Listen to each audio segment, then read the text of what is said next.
Hey everyone, so there's a lot going on in the world right now. It kind of feels like the world's ending, we're all trapped inside. I'm moving to Japan in exactly a week. There's a lot of stress in all of our lives, so I hope that you all can turn on this video, relax, enjoy yourselves, and watch as I go through my little collection of Japanese Nintendo 64 games. So similar to the Game Boy video, I have a few stacks of games here that I bought at different times, and I'm just going to go through each one, talk about them, tell the stories of how I got them, and yeah, let's just jump right into it. So, some of you who know me might know that I started studying Japanese in college. So when I started feeling a bit more comfortable with the language, I said, I'm going to start collecting some Japanese games.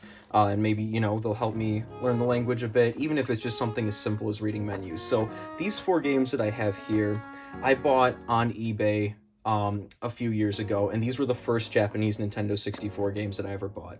Now, what's cool about the Nintendo 64 in Japan is the games are super cheap still. They haven't gone up in price much at all.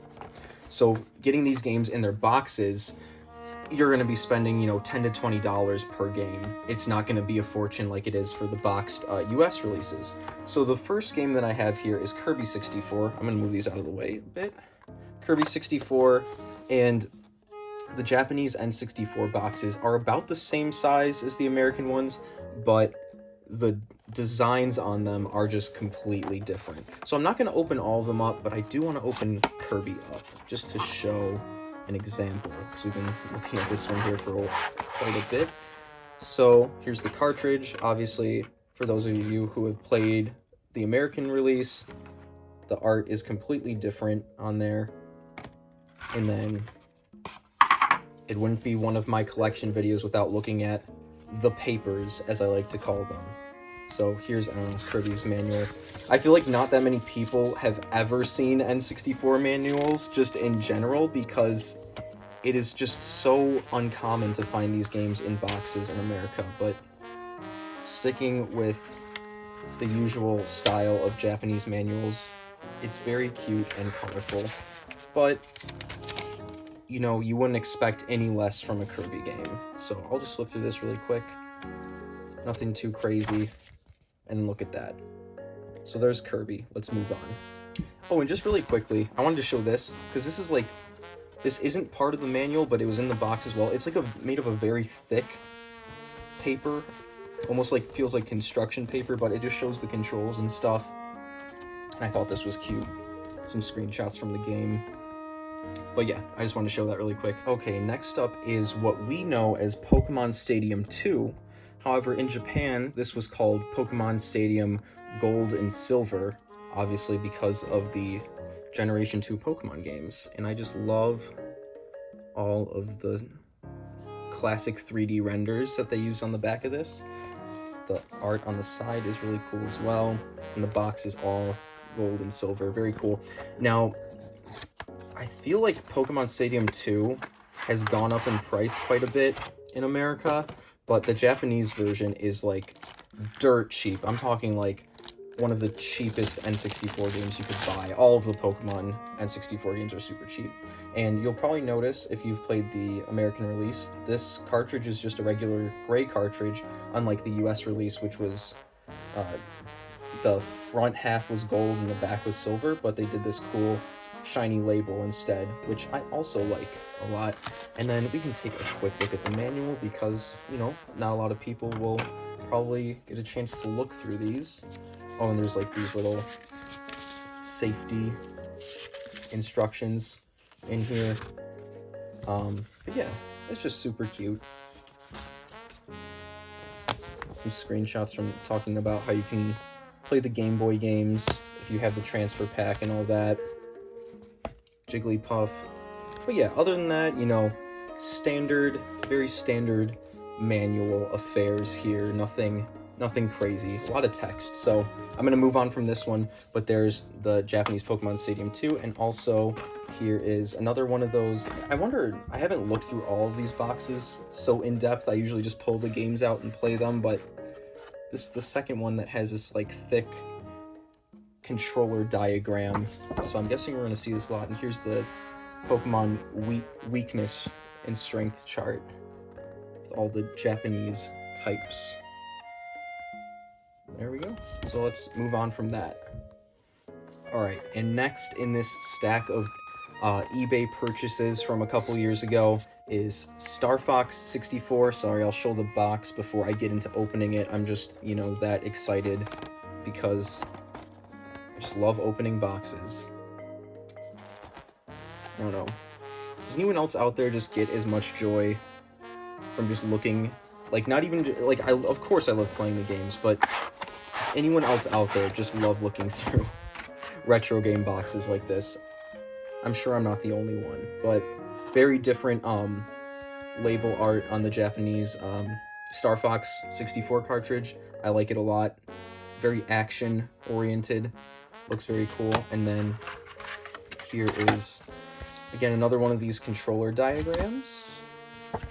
Because, I mean, I kind of get it, because the N64 controller was very confusing. They always show you, like, you know, we recommend holding your left hand here for this game and your right hand, obviously, where it always goes.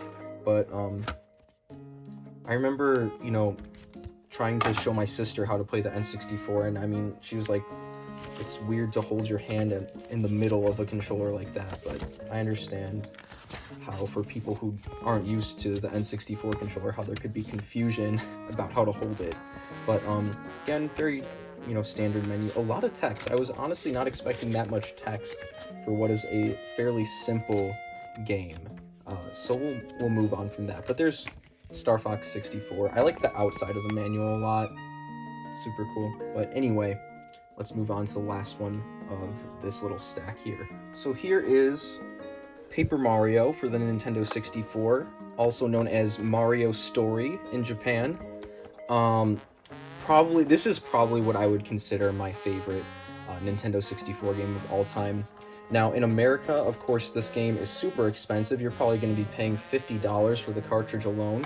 But the Japanese version, you know, you could pay $15 and get this game complete in box. You know, now that was a couple years ago when I paid that much for this, and this also was on eBay, so, you know, I was even paying reseller prices, and I mean that, you know, $15, like, you know, if you can read Japanese, obviously, and you haven't played this game before, I would go with the Japanese version. But yeah, this is one of my favorite Nintendo 64. Like, no, I would say this is my favorite Nintendo 64 game. Great artwork in here,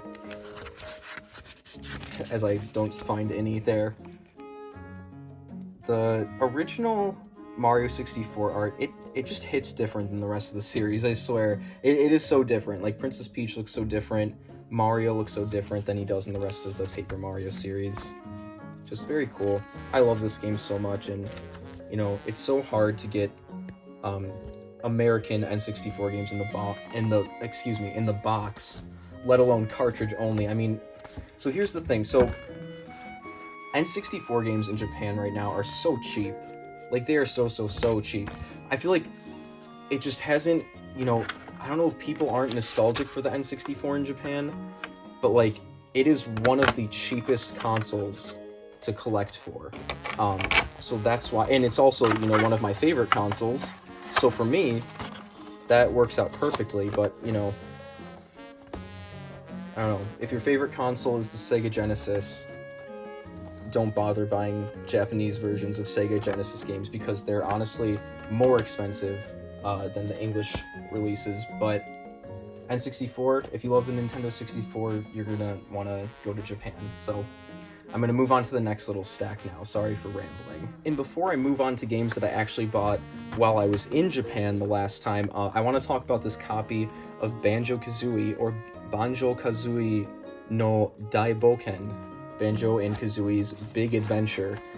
This was actually given to me. This was actually the first Japanese Nintendo 64 game that I ever got. I should have talked about this first, because my good friend Jacob gave this to me as a gift, because Banjo Kazooie is one of our favorite games. You know, we both love that game a lot.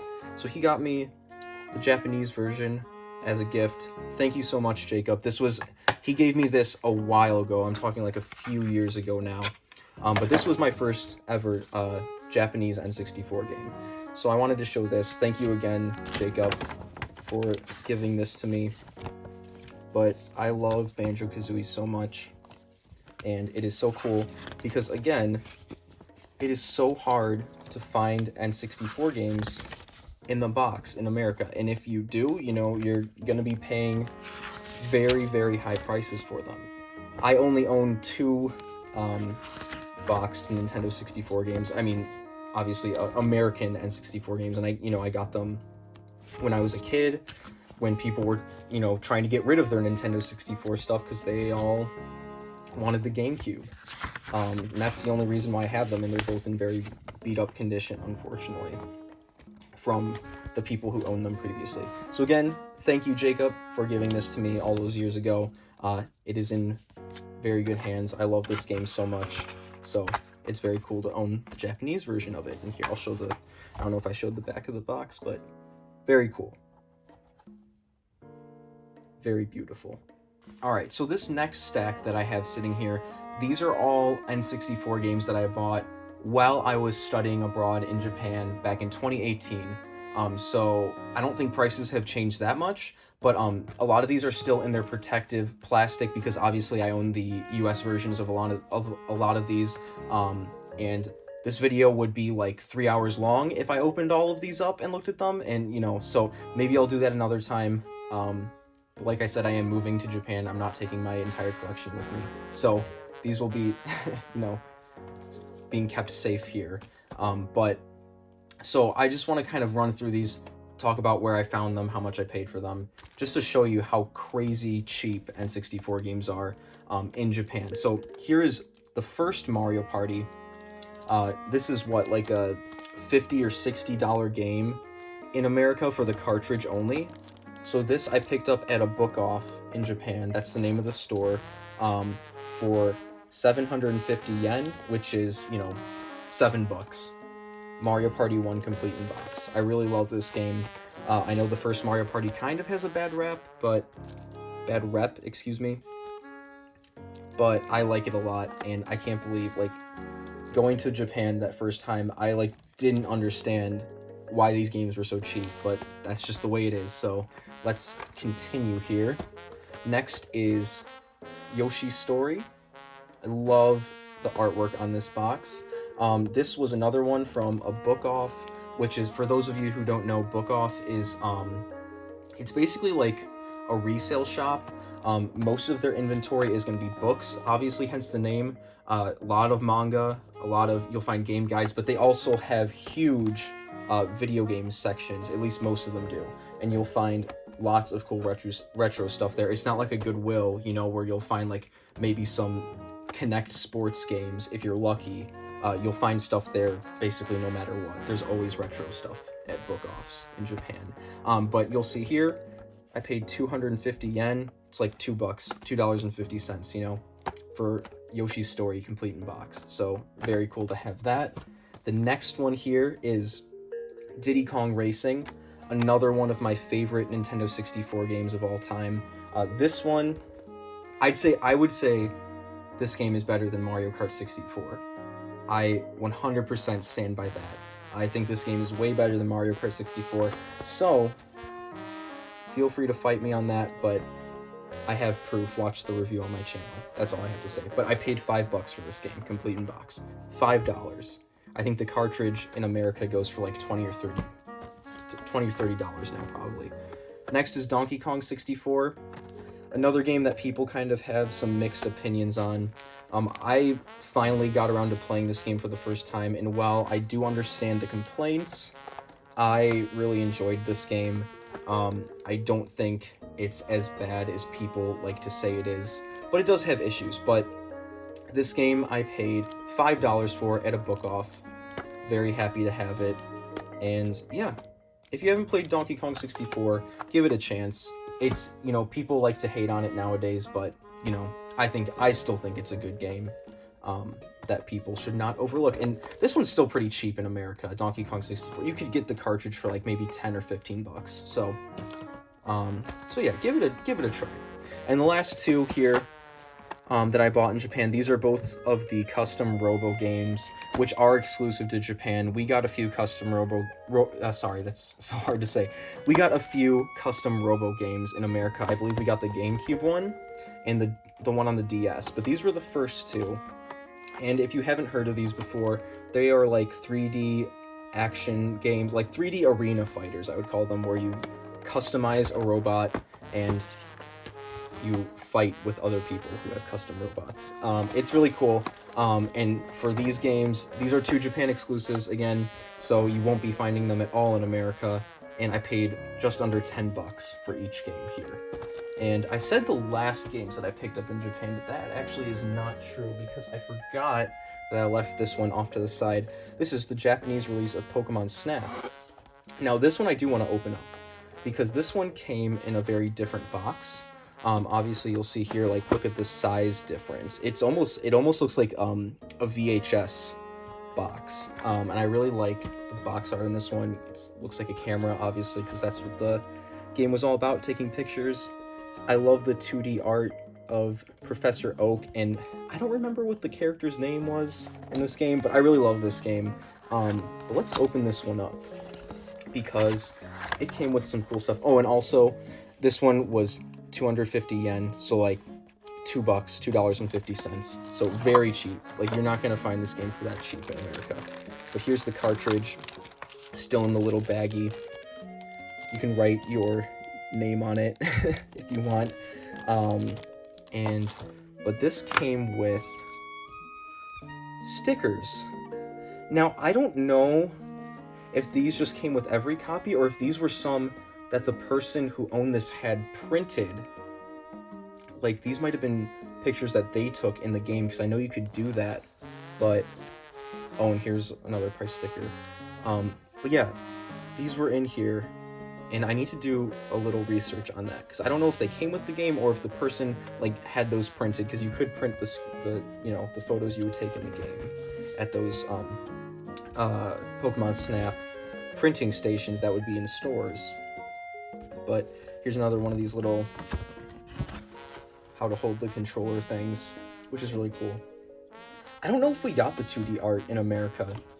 Again, I don't have really any boxed American N64 games, so I don't even know, like, you know, what...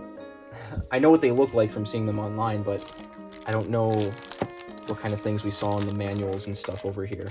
But, oh, and then another thing I might add is, this game was actually even cheaper because it says there is a little bit of damage to the box, which honestly, like, it's really not that... I mean, it was torn a little bit from probably the kid who owned this and opened it, but I mean, I'll gladly pay, you know, $250 for a boxed N64 game that has a little bit of damage because, you know, people in general just took so much better care of their games in Japan. So that's another cool thing about retro shops in Japan is they will discount things that have damage to them. You don't even have to ask, they just do it when they take them in. And there are stores that grade games. You see all the dust particles flying around.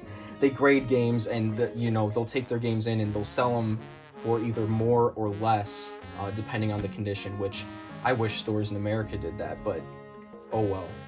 So let's move on from that. Okay, and here's the last little stack of boxed Japanese Nintendo 64 games that I have. Now these, so the last little group of games were all games I bought while I was in Japan studying abroad. Now we are on to games that two of them here I got for Christmas 2 years ago.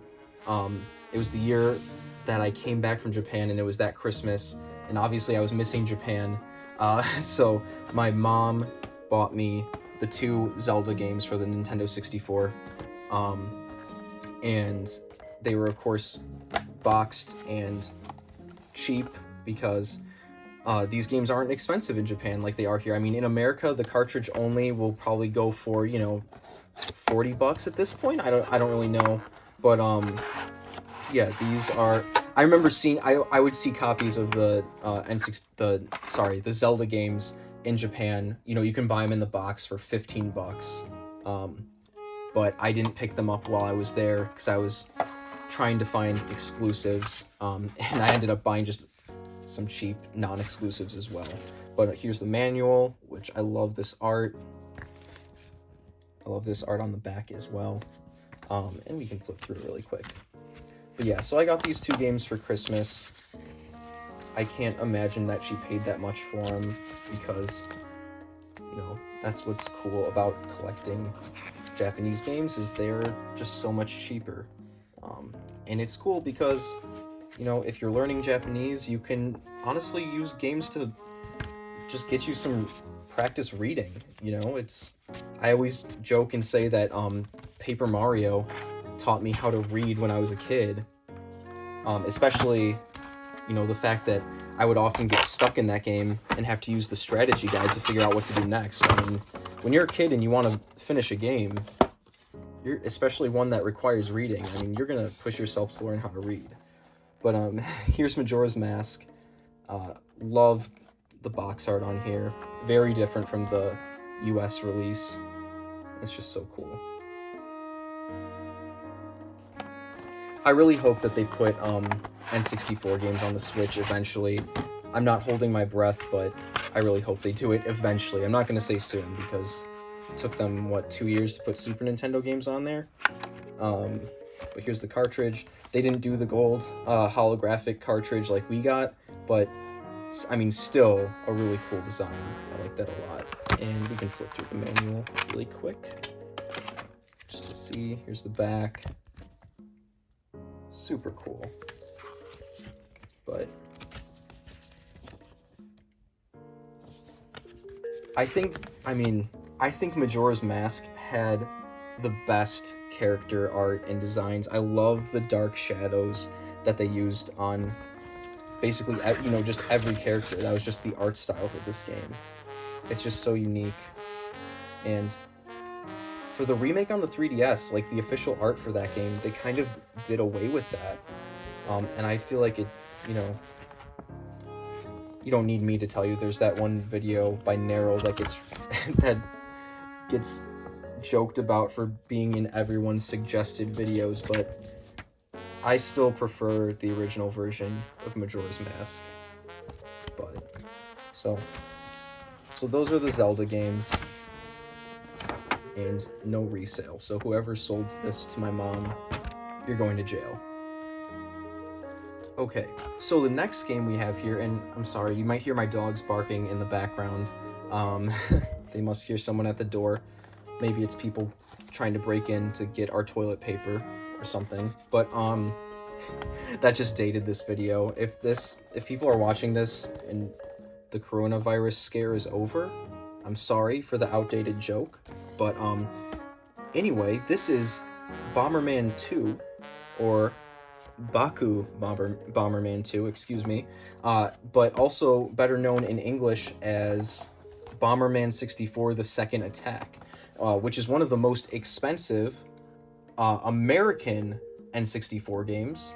However, in Japan, this game is really not expensive at all. So I bought this one on eBay because I didn't find it. I didn't go game shopping all the time when I was in Japan the first time. So, you know, there were a lot of things that I wanted to find but didn't. But I never saw a copy of this game while I was there. But I bought it on eBay just this past summer for like $30, complete in the box. So, you know, it's obviously not, you know, a game that had a small, I mean, it might have had a small print run in Japan, but I guess there just isn't the demand for it. So, so this was not a Japan exclusive, as you probably can tell from everything I've just said.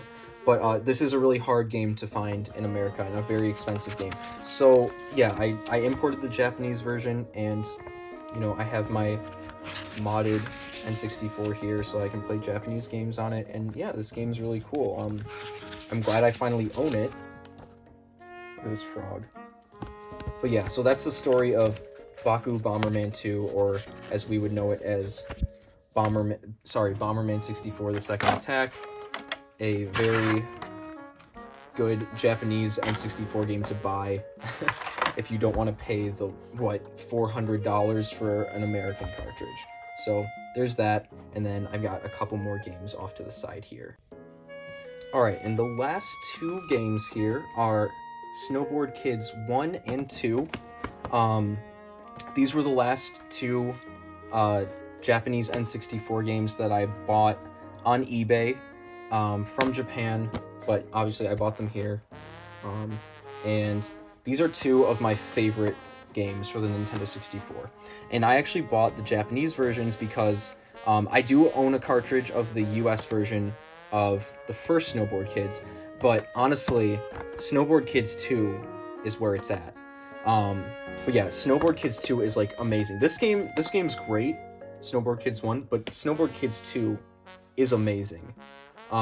However, I think the cartridge alone in America for the US version, you're gonna be spending, last time I checked, like $80. So up until this point, I always just emulated Snowboard Kids 2. Please don't call the police on me, but I'm very happy to finally own a physical copy of that. And then yeah, Snowboard Kids 1 is also expensive. It's like a $40 game in America for the cartridge. But yeah, so, and the seller was really cool who sold me these. They came in these protective plastic cases. The boxes are in really good condition. The cartridges are in good condition. You know, it's just like perfect. This guy really took care of his stuff. So that's my boxed Japanese N64 collection. I'm so tired of saying boxed Japanese N64 games. It's just such a mouthful. But yeah, so I'm gonna end it here. And yeah, so at the beginning of the video, I did mention I will be moving to Japan in a week. By the time this video's up, it might be a few days, or who knows, I might be there already. I don't know when I'll get this up. But so if you're new to the channel, be sure to subscribe, because I am gonna keep making videos while I'm in Japan. I'm gonna be there to teach English, for those of you who don't know.